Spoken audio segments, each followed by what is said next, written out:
প্রকৃতির রুদ্রমূর্তি আর মানুষের বেঁচে থাকার অসম লড়াই যখন একেবারে চরম সীমায় পৌঁছায়, তখনই অনেক সময় ঘটে যায় এমন কিছু মর্মান্তিক দুর্ঘটনা যা গোটা পৃথিবীকে একেবারে স্তব্ধ করে দেয়। ইউরোপ জুড়ে চলা ভয়াবহ দাবানলের গ্রাস থেকে সাধারণ মানুষকে বাঁচাতে যখন আকাশে ডানা মেলেছিল দমকলের হেলিকপ্টারগুলো, ঠিক তখনই গ্রিসের আকাশে ঘটে গেল একটা ভয়ঙ্কর মধ্য আকাশ সংঘর্ষ। গ্রিসের রাজধানী এথেন্স থেকে প্রায় ৬৫ কিলোমিটার পশ্চিমে আকাশে দুটি শক্তিশালী বেল হেলিকপ্টার একে অপরের সঙ্গে সংঘর্ষে জড়িয়ে পড়ে।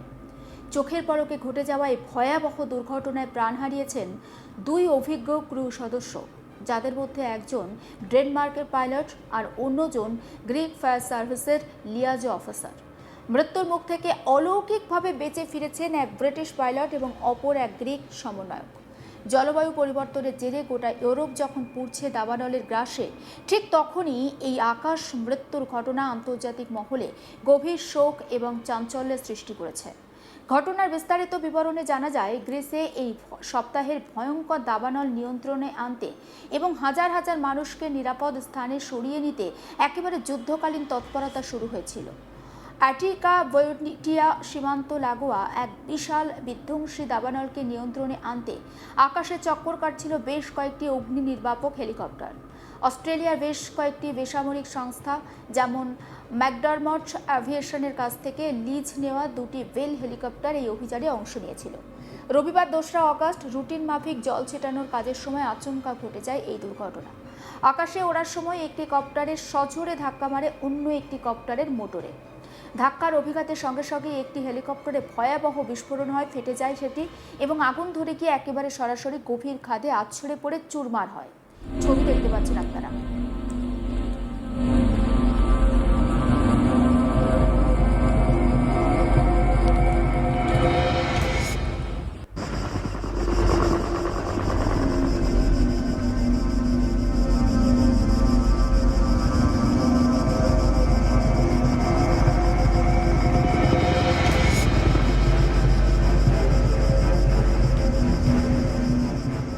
মাঝ আকাশে চক্কর কাটতে কাটতে কিভাবে দুটো কপ্টার একে অপরের কাছাকাছি চলে আসে এবং কিভাবে ধ্বংস হয়ে যায় সেই ছবি একেবারে মার্ক করে দেখাচ্ছি।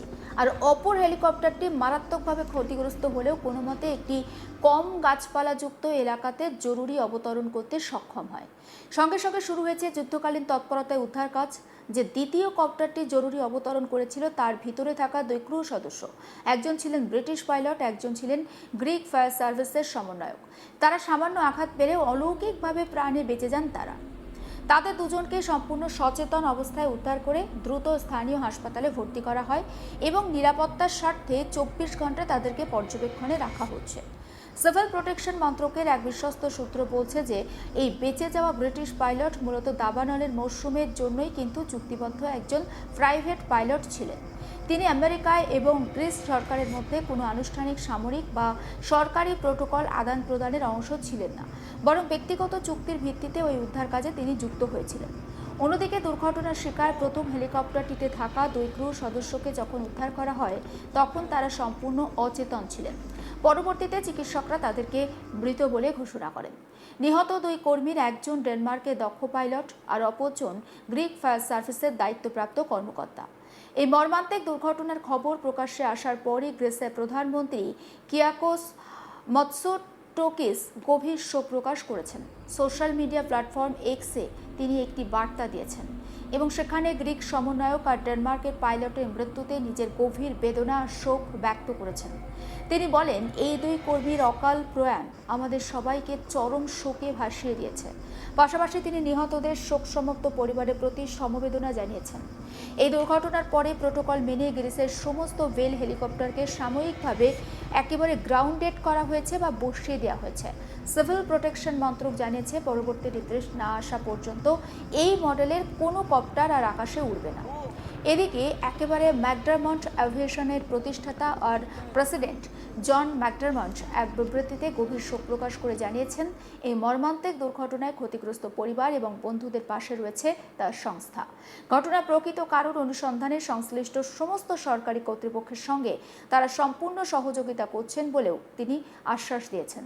এই ভয়াবহ দুর্ঘটনা সত্ত্বেও গ্রিসের দাবানল মোকাবিলার কাজ কিন্তু থেমে নেই। একেবারে অ্যারিকসন এয়ারক্রেন বা চিনুক হেলিকপ্টার এবং কানাডিয়ান ওয়াটার বম্বিং বিমানগুলো এখনও পর্যন্ত সমান তালে তাদের যে অগ্নি নির্বাপক অভিযান সেটা চালিয়ে যাচ্ছে। পোর্তো জার্মিনো, আসাফা, ফকিডা, মেগারা এবং কেফালোনিয়া জুড়ে চলা এই দাবানল নিয়ন্ত্রণে আনতে গত 72 ঘন্টারও বেশি সময় ধরে 500রও বেশি দমকল কর্মী একটি রক্তক্ষয়ী আর ক্লান্তকর লড়াই চালিয়ে যাচ্ছেন।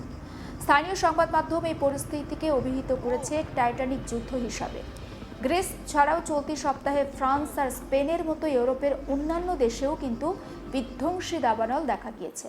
মাদ্রিদ এবং বোর্ডোর মতো ঠিক পাশেই জ্বলে ওঠা দুটি প্রধান দাবানল নিয়ন্ত্রণে আনা সম্ভব হলেও আগুন এখনও পর্যন্ত পুরোপুরি নেভেনি।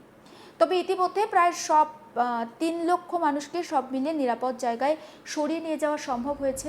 তারা ধীরে ধীরে নিজেদের ঘরে ফিরতে শুরুও করেছেন।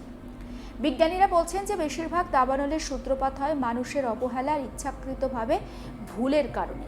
কিন্তু বর্তমানে যে বিশ্ব উষ্ণায়ন আর জলবায়ুর পরিবর্তন এই পরিস্থিতিকে আরও বেশি ভয়াবহ করে তুলেছে। গত শীতকাল ছিল অস্বাভাবিকভাবে উষ্ণ আর আর্দ্র, যার ফলে প্রচুর গাছপালা আর উদ্ভিদ জন্মে যায়।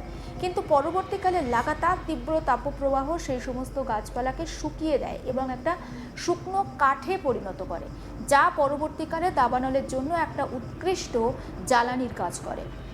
এই প্রাকৃতিক বৈরিতা এবং মানুষের ভুল ত্রুটির মাঝে নুঙ্গি বা বাঁকড়ার গণ্ডি ছাড়িয়ে গ্রিসের আকাশেও আজ নেমে এসেছে এক গভীর শোকের ছায়া। প্রকৃতির কোপে আর মানুষের মরিয়া লড়াইয়ের এই নৃশংস দৃশ্যাবলী আজ গোটা পৃথিবীকে একটা নির্মম সত্যের মুখোমুখি দাঁড় করিয়ে দিল। সেই ছবি আমরা আপনাদের দেখাচ্ছি, ভেঙে পড়া হেলিকপ্টারের ধ্বংসাবশেষ এবং কিভাবে মাঝ আকাশে দুর্ঘটনার কবলে পড়েছিল। ছবিটা দেখুন।